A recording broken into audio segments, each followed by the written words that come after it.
Good morning everyone. Morning ma'am. Good morning बेटा। आज हमारा जो हम लोग टॉपिक ले रहे हैं वो है व्याकरण से। आप लोग की बुक है व्याकरण की, हिंदी व्याकरण, और उसका है अर्थ की दृष्टि से वाक्य भेद। हम लोग का जो टॉपिक है आज का हमारा है अर्थ की दृष्टि से वाक्य भेद। ठीक है, सब लोग निकाल लीजिए पेज नंबर 61। Page number 61।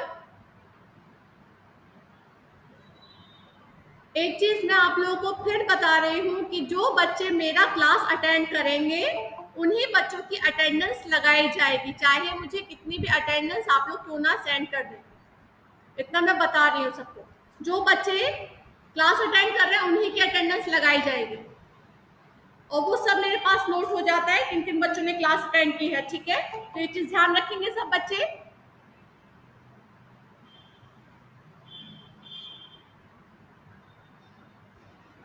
तो आज का हमारा टॉपिक है अर्थ की दृष्टि से वाक्य भेद।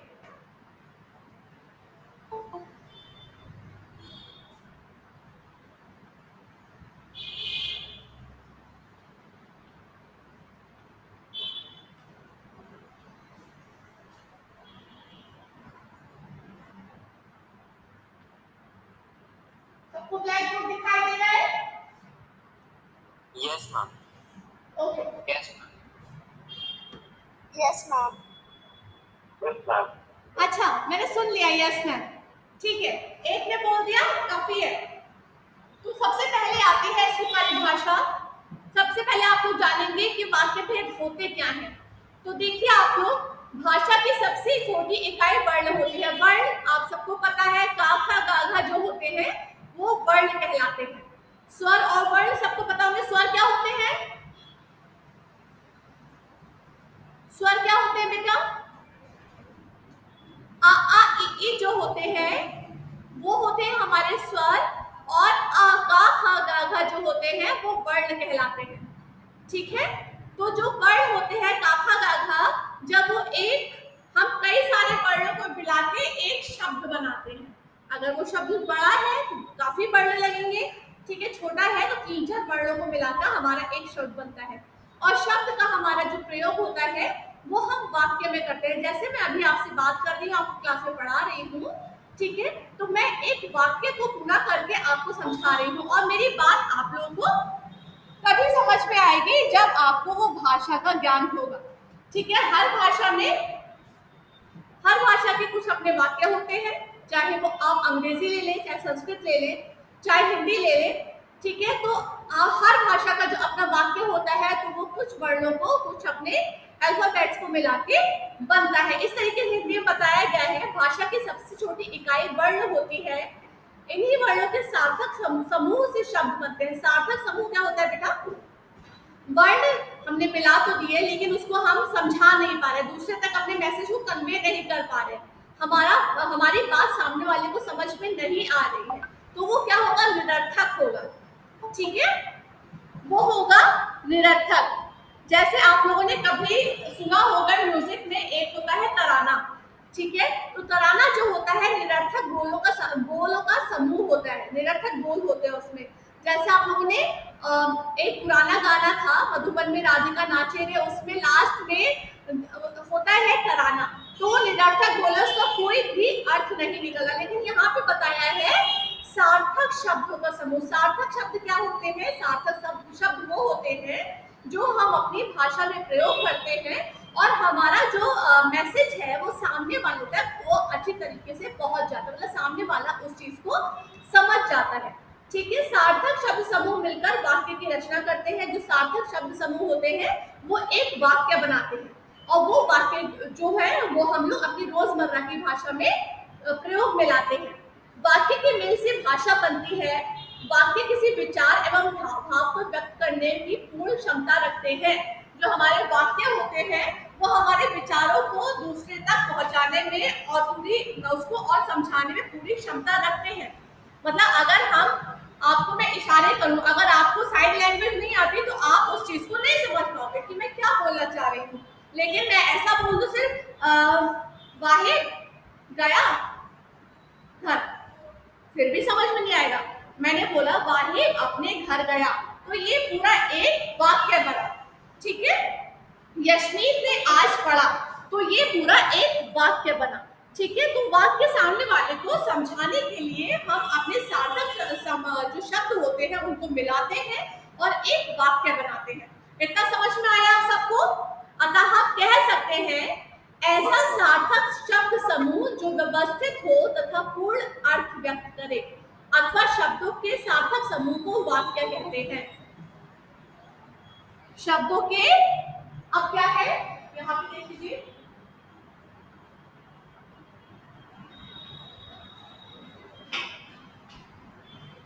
शब्दों के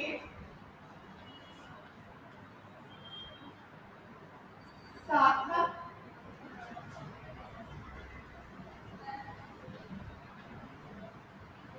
समूह को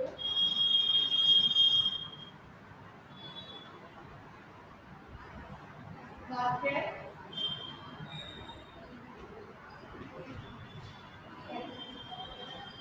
अगर आपसे पूछा जाए वाक्य किसे कहते हैं, तो आप लोग एक छोटी सी परिभाषा लिख सकते हैं, जो ऐसा सार्थक शब्द समूह जो व्यवस्थित हो तथा पूर्ण अर्थ व्यक्त करे। ठीक है, अथवा शब्दों के सार्थक समूह को वाक्य कहते हैं। तो अगर एमसीक्यू में आता है और आपके पास ऑप्शन अलग अलग होते हैं और मैंने सिर्फ कह दिया शब्दों के सार्थक समूह को वाक्य कहते हैं या सार्थक समूह को वाक्य कहते हैं, तो आप उसी पे टिक मार्क करेंगे कि सार्थक शब्दों के सार्थक समूह को वाक्य कहते हैं। ठीक है, अब इसके बाद है वाक्य की निम्नलिखित विशेषताएं होती हैं। वाक्य की निम्नलिखित विशेषताएं होती है। नंबर 1, सार्थक शब्दों के समूह से वाक्य की रचना होती है। जो सार्थक समूह होते हैं, जो मैंने बता दिए हैं कि आप समझा सके, हर सारी भाषा अलग अलग होती है बेटा, जरूरी नहीं है हमें सारी भाषाएं आए, हो सकता है हमें फ्रेंच ना आती हो। ठीक है, इंग्लिश आती है आप लोग क्योंकि इंग्लिश मीडियम में पढ़ते हैं, कुछ बच्चों को इंग्लिश भी नहीं आती। ठीक है, आपके सामने को इंग्लिश में बात करेगा आप इंग्लिश समझ जाओगे, हिंदी में बात करेगा हिंदी समझ जाओगे, और आप लखनऊ में रहते हो तो हम लोगों को उर्दू भी बहुत आराम से समझ में आती है, क्योंकि हमारी जो भाषा, जो रोजमर्रा की भाषा है, उसमें उर्दू शब्दों का भी काफी प्रयोग होता है। ठीक है, हम उर्दू भी समझ जाएंगे, लेकिन अगर हमारे पास आके कोई पूरी तरीके से संस्कृत में बात करने लगे तो शायद हम ना समझ पाए। ठीक है, तो हमारे लिए वो क्या शब्द होंगे, वो हमारे निरर्थक शब्द होंगे। अगर हमसे अभी आगे कोई फ्रेंच में बात करने लगा और हमें फ्रेंच नहीं समझ में आती है, तो हमारे लिए निरर्थक शब्द होंगे, हम कहेंगे क्या बोल रहा है। ठीक है, तो यहाँ पर यही बताया गया है कि शब्दों का सार्थक समूह जो होता है वो क्या होता है, सार्थक समूह को वाक्य कहते हैं। फिर उसके बाद दूसरा आता है वाक्य अपने आप में एक स्वतंत्र इकाई है। कोई भी वाक्य अपने आप में पूर्ण स्वतंत्र इकाई है। जब एक वाक्य बनाते हैं तो ऑलरेडी अपना एक पूरा वाक्य होता है, कंप्लीट सेंटेंस होता है। ठीक है, जैसे मैं अभी आप लोगों को पढ़ा रही हूँ, मैंने बोला प्रबल ये काम करो, या ये प्रबल यहाँ से यहाँ तक पढ़ो, तो मेरा सेंटेंस खत्म हो गया, स्वतंत्र है।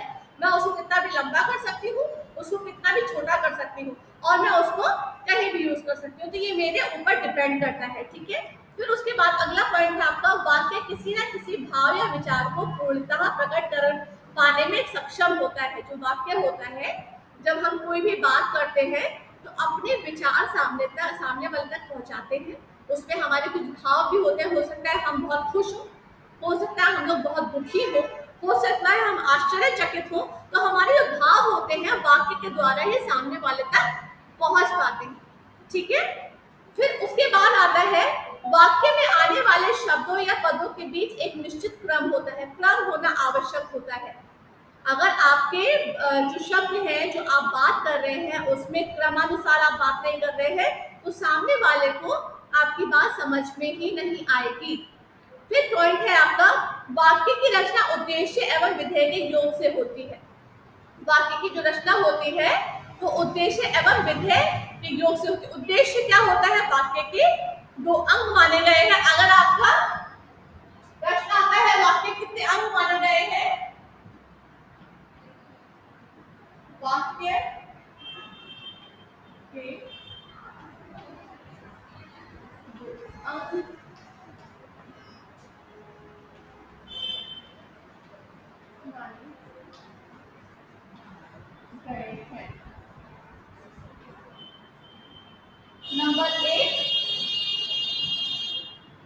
उद्देश्य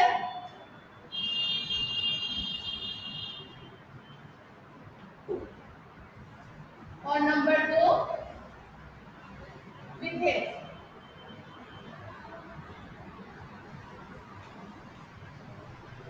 तो वाक्य के जो है वो 2 अंग माने गए हैं, उद्देश्य और विधेय। अब आप ये समझ लीजिए उद्देश्य क्या होता है, वाक्य में जिसके बारे में कुछ कहा जाए वह उद्देश्य होता है, जिसके बारे में बात की जाए। अभी हम लोग पढ़ाई के बारे में बात कर रहे हैं, तो हमारा उद्देश्य क्या है, पढ़ना। मेरा उद्देश्य क्या है, पढ़ाना। ठीक है, तो ये है हमारा उद्देश्य, जिसके बारे में बात की जाए वह वाक्य का कर्ता कहलाता है। ठीक है, और विधेय क्या होता है, कर्ता के बारे में जो कुछ कहा जाए उसे विधेय कहते हैं। जैसे मैं अभी पढ़ा रही हूँ तो वो मेरा उद्देश्य है, और उसके अंतर्गत मैं क्या क्या पढ़ा रही हूँ वो मेरा विधेय है। ठीक है, मैं आपको हिंदी पढ़ा रही हूँ और उसके अंतर्गत मैं आपको अर्थ की दृष्टि से वाक्य भेद पढ़ा रही हूँ, तो उसका वो विधेय हो गया। तो इतना आप सबको समझ में आया? Yes, ma'am. Yes. Any problem? Yes. No, ma'am. Okay, अब उदाहरण है जैसे बच्चे खेल रहे हैं, तो बच्चे खेल रहे हैं में बच्चे जो है वो उद्देश्य है, कौन खेल रहा है, बच्चे। ठीक है, और विधेय क्या है, खेल रहे हैं।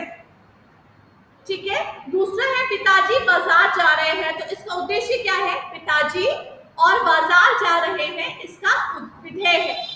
ठीक है, उद्देश्य कौन है, कौन कर रहा है, वो पिताजी। ठीक है, और विधेय क्या है उसका विधेय है बाजार जा रहे हैं।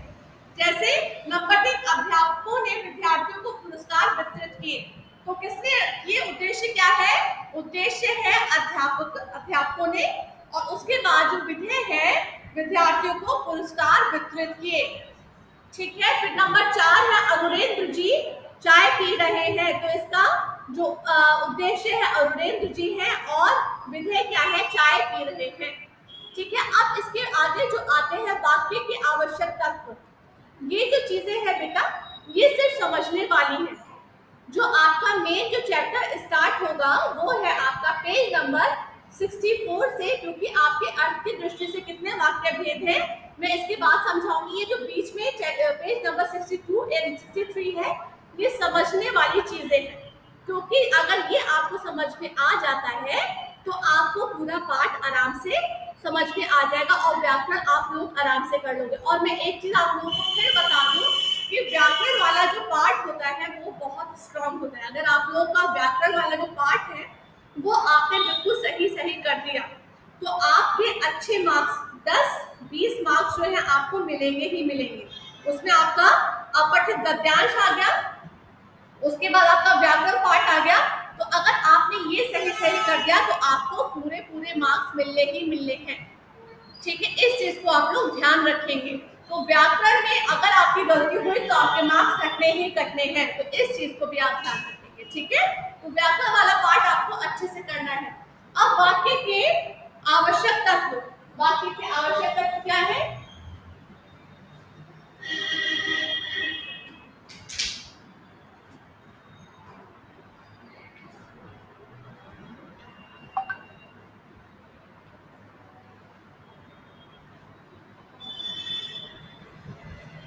आवश्यक तत्व क्या है, पद क्रम और अन्विति।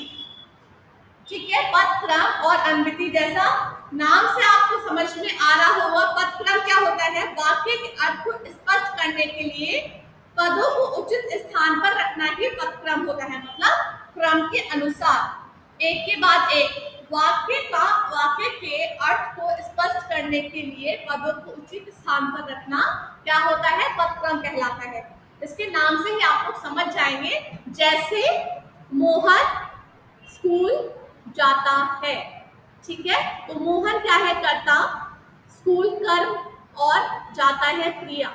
लेकिन आप लोगों ने क्लास 8 में कारक पढ़े होंगे, कारक पढ़े हैं आप लोगों ने क्लास 8 में, कर्ता ने कर्म से करण के संपादन के लिए। Yes, ma'am. Yes, ma'am. वही यहाँ पर यूज हो रहा है, कर्ता, कर्म और क्रिया। ठीक है, फिर आपका पॉइंट है हिंदी भाषा में पद क्रम का बहुत महत्व है, इसके बदलने पर अर्थ का अनर्थ हो जाता है। जैसे पद क्रम का देखो बहुत महत्व है, ध्यान रखिएगा, अगर एक के बाद एक चीजें आपने सही लिखी हैं और उसमें कुछ भी तरह से गड़बड़ हो जाता है तो अर्थ का अनर्थ होता है। जैसे बहुत छोटी सी चीज ले लेते हैं हम, ये पूर्ण विराम, ठीक है, पूर्ण विराम और प्रश्न चिन्ह जो होते हैं, जब आपका सेंटेंस खत्म होता है, वाक्य खत्म होता है, तो आप पूर्ण विराम का प्रयोग करते हैं, ठीक है। अगर आप प्रश्न पूछते हैं तो आप प्रश्न चिन्ह का प्रयोग करते हैं। अगर मैंने पूछा तुम्हारा नाम क्या है और उसके बाद मैंने लगा दिया पूर्ण विराम, सामने वाला समझेगा कि मैंने उससे प्रश्न किया है? नहीं समझेगा, क्योंकि उसके सामने प्रश्न चिन्ह है ही नहीं, ठीक है। और अगर मैं कोई निबंध लिख रही हूँ, अनुच्छेद लिख रही हूँ, ठीक है, और उसमें मैंने अपना वाक्य खत्म होने के बाद पूर्ण विराम नहीं लगाया और मैं लिखती चली गई, तो सामने वाले को जो आपका पेपर पढ़ रहा है उसको पता ही नहीं चलेगा कि बच्चा समझाना क्या चाह रहा है, क्योंकि कहीं पूर्ण विराम है ही नहीं, हमें पता ही नहीं कि आपका वाक्य खत्म कहाँ हो रहा है। तो इसीलिए हिंदी में बोलते हैं कि आपका छोटी सी गलती से अर्थ का अनर्थ हो जाता है, ठीक है। तो जैसे यहाँ पे देखिए, राम को लॉटरी का एक टिकट मिला, ये शब्द है, ठीक है, और वैसे ही राम को एक लॉटरी का टिकट मिला, अलग अलग दोनों शब्दों का हेर फेर से, लेकिन सेंटेंस बिल्कुल अलग हो गया, ठीक है। इस चीज को आप लोग ध्यान रखेंगे। अब आता है पॉइंट है आपका, द्विकर्मक होने पर गौण कर्म पहले तथा मुख्य कर्म बाद में हो जाता है। गौण क्या होता है बेटा? बाद का होता है, लेकिन द्विकर्मक होने पर गौण पहले तथा मुख्य कर्म बाद में हो जाता है। जैसे माँ ने बच्चे को दूध पिलाया, ठीक है, तो बच्चे क्या है यहाँ पे गौण और मुख्य कर्म है दूध, लेकिन यहाँ पर बता रहे हैं माँ ने बच्चे को दूध पिलाया, ठीक है। इस चीज को ध्यान रखेंगे सब लोग। इसके बाद भी है, इसके बाद भी है, ठीक है। अब आता है, इसके बाद भी है, ठीक। अब आता है आपका संबोधन एवं विस्मय सूचक शब्द वाक्य के आरंभ में प्रयुक्त होते हैं, ठीक है। संबोधन एवं विस्मय सूचक शब्द वाक्य के आरंभ में प्रयोग होते हैं। जैसे वाह तुम आ गए, या ओह कितनी दुखद घटना है। वाह और ओह जो है यहाँ पर क्या है? विस्मय सूचक, ठीक है, शब्द है। फिर आता है विशेषण, विशेषण से पूर्व और क्रिया विशेषण क्रिया के पूर्व आता है। जैसे बहादुर लड़के ने बहादुरी का काम किया, मतलब बहादुर पहले बताया, लड़के ने बहादुरी का काम किया नहीं बताया, बहादुर लड़के ने बहादुरी का काम किया, ठीक है। फिर उसके बाद आता है प्रश्न सूचक शब्द क्या, हाँ या नहीं उत्तर वाले शब्द प्रश्नों के आरंभ में, जबकि अन्य प्रश्नवाचक शब्द वाक्य के बीच में आते हैं। जैसे क्या आप दिल्ली जाएंगे, दरवाजे पर कौन खड़ा है, ठीक है। प्रश्न सूचक शब्द में क्या है? पहले प्रश्न जो वाचक शब्द है उसमें बीच में आते हैं आरंभ में, जबकि अन्य प्रश्नवाचक शब्द वाचक के बीच में आते हैं। जैसे क्या आप दिल्ली जाएंगे, और खा है दरवाजे पर कौन खड़ा है। फिर है आपका पदक्रम में क्रिया विशेषण शब्द सदैव क्रिया से पूर्व आता है। क्रिया विशेषण आप लोगों ने विशेषण विशेषण सब पढ़ा है। जैसे मोहन तेज चलता है, तो यहाँ पर क्रिया विशेषण क्या है? तेज, तो वो कहाँ आया है? बीच में आया है। फिर आग्रह करने के लिए ना वाक्य अंत में आता है, तुम यह काम ना करो, ठीक है। फिर उसके बाद आ गया कर्म की दृष्टि से भाषा की विभिन्न इकाइयों में तर्कसंगत निकटता होनी चाहिए। ऐसा ना होने पर कभी कभी क्या अटपटे और हास्यपद बन जाते हैं। जैसे राधा नाच रही है, शुद्ध और अशुद्ध है, राधा रही है नाच, ठीक है। तो शुद्ध क्या है? राधा नाच रही है, और उसका अशुद्ध क्या है? राधा रही है नाच। तो ये चीजें जो है ये ध्यान रखने योग्य है, ठीक है। सबसे पहले आया आपका अर्थ की दृष्टि से वाक्य भेद, उसमें आई आपकी परिभाषा शब्दों के सार्थक समूह को वाक्य कहते हैं, ठीक है। ऐसा सार्थक शब्द समूह जो व्यवस्थित हो तथा पूर्ण अर्थ को व्यक्त करे, ये हमारा हो गया इसकी परिभाषा। फिर उसके बाद इसकी विशेषताएं क्या क्या होती है? नंबर 1, सार्थक शब्दों के समूह से वाक्य की रचना होती है।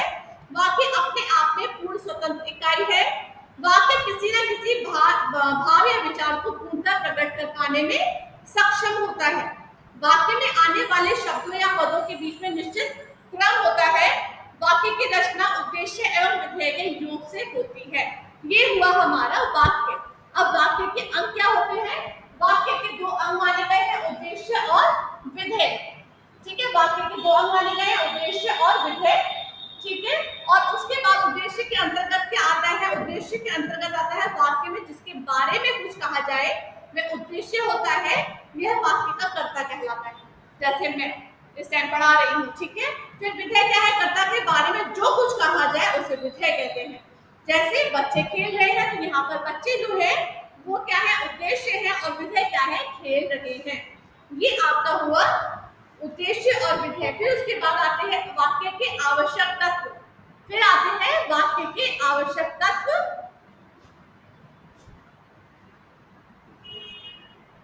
अनूर कयूम, बहुत अच्छा टाइम है बेटा अटेंड करने का। आधा क्लास हो चुका है, आधे से ज्यादा हो चुका है। ठीक है, फिर आपका आ गया वाक्य के तत्व के आवश्यक तत्व क्या है? पदक्रम और अन्विति। पदक्रम और अन्विति। पदक्रम क्या होते हैं? वाक्य के अर्थ को स्पष्ट करने के लिए पदों के उचित स्थान पर रखना पदक्रम कहलाता है। मतलब पदों को उचित स्थान पर रखना क्या कहलाता है? पदक्रम कहलाता है। ठीक है, सामान्य वाक्यों में सर्वप्रथम कर्ता, फिर कर्म के अंत में क्रियापद आते हैं। जैसे मोहन स्कूल जाता है, कर्ता, कर्म और क्रिया। फिर इसमें आता है आपका अन्विति। ये हम लोग अब कल करेंगे। ठीक है, अन्विति हम लोग कल करेंगे। आज हम लोगों ने किया है पदक्रम। इसके बाद आता है अन्विति। अन्विति आप लोग समझ लीजिए क्या होता है। अन्विति होता है वाक्य के विभिन्न पदों के लिंग का वचन, कारक अथवा काल का मेल रखना अन्विति कहलाता है। इसमें लिंग, वचन, कारक ये सब का क्या कहते हैं? मेल रखना जो होता है वो अन्विति कहलाता है। ठीक है, तो इसके बाद हम लोग करेंगे अन्विति। अन्विति में क्या है? क है इसका कर्ता कर्म क्रिया अन्विति, ख है संज्ञा सर्वनाम अन्विति, ग है विशेषण विशिष्य अन्विति, घ है संबंध संबंधी अन्विति, और वाक्य के रूप पूर्णांग वाक्य और अल्पांग वाक्य। तो ये हम लोग कल करेंगे। और आज आप लोग का जो होमवर्क है, आप लोगों को सबको ये जितना अन्विति है इसको पढ़ना है। और इसके अलावा जितना मैंने अभी तक पढ़ाया है आप लोग को समझ में ना आया हो तो आप लोग पूछ सकते हैं। कुछ ऐसा जो आप लोग को समझ में ना आया हो, ये आपका यूनिट टेस्ट में आने वाला है, इसलिए इसको बहुत ध्यान से करिएगा। ऐसा कुछ भी जो आप लोग को समझ में ना आया हो, class 9C, Wahib, Farah, Zaid, yes ma'am. समझ में आया नहीं आया मेरे बच्चे? मैम आ गया। आ गया सच में? मैम ओके, ऋषि, ऋषि, प्रबल, तूबा, यस यस मैम आ गया मैम। मनाल। अच्छा, मैं एक चीज आपसे शेयर करना चाहती हूँ कि आप लोगों की कॉपी कईयों की मुझे मिल चुकी है और मैंने चेक की है, जिसमें जो लड़कियां हैं, जो मेरी बच्चियां हैं, इन्होंने बहुत अच्छा काम किया। राइटिंग हो गया, उनका कॉन्सेप्ट हो गया, समझाना, सब कुछ बहुत अच्छे से किया है। और कुछ बच्चों ने इतना खराब काम किया है कि पहली बात तो मुझे राइटिंग ही समझ में नहीं आ रही है कि लिखा क्या है। ठीक है, तो प्लीज ये ध्यान रखो कि क्लास 10 में पहुंच चुके हो तो ऐसी राइटिंग हो कि आप लोग का 9th में पहुंच चुके हो, 10th में आपकी कॉपीज बाहर जाएंगी चेक होने के लिए। तो जब एग्जामिनर कॉपी चेक करता है तो मेन जो इम्प्रेशन पड़ता है वो राइटिंग का पड़ता है। क्योंकि राइटिंग अगर आपकी अच्छी है, आप अपनी बात को आराम से सामने वाले को समझा सकते हो। अगर आपकी राइटिंग खराब है, आपने चाहे कितना भी अच्छा काम क्यों ना किया हो, तो सामने वाले को समझ में आएगा ही नहीं और आपको मार्क्स नहीं मिलेंगे।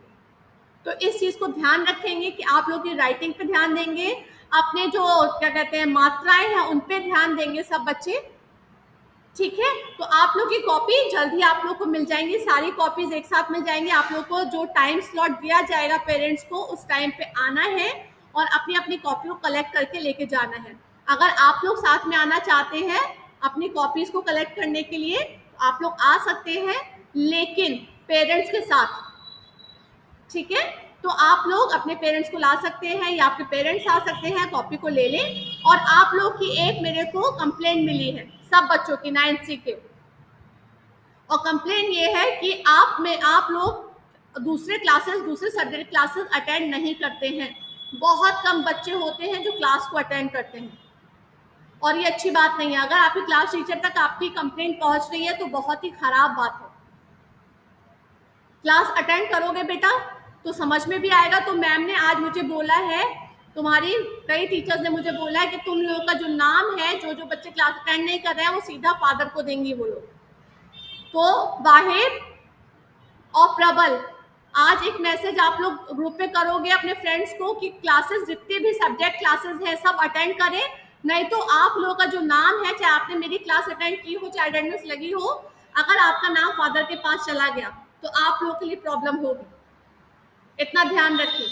बहुत से बच्चे क्लासेस अटेंड नहीं कर रहे हैं, तो ये चीज ध्यान रखिए, सारी क्लासेस अटेंड करनी है और ये कंपलसरी है कि क्लासेस अटेंड करेंगे तभी एग्जाम दे पाओगे, ये ध्यान रखना। फाइनल सभी दे पाओगे क्योंकि आप लोग के अटेंडेंस काउंट हो रही है, सब लोग ध्यान रखिएगा। Okay okay Neha. Okay ma'am. और मनाल, एनी प्रॉब्लम बच्चे? No ma'am. तूबा? ओके तो अब हम लोग ये जो चैप्टर है ये कल कंटिन्यू करेंगे, और कोई भी प्रॉब्लम होगी तो आप लोग मुझसे पूछ सकते हो। ओके बाय बाय बेटा, God bless you. Bye ma'am. Bye.